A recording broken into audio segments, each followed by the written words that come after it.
जायाची काळी डोंगराची कोरड्या बायाची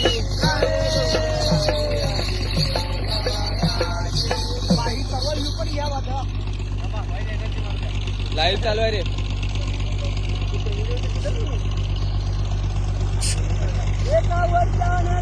लाईव्ह आहे लाईव्ह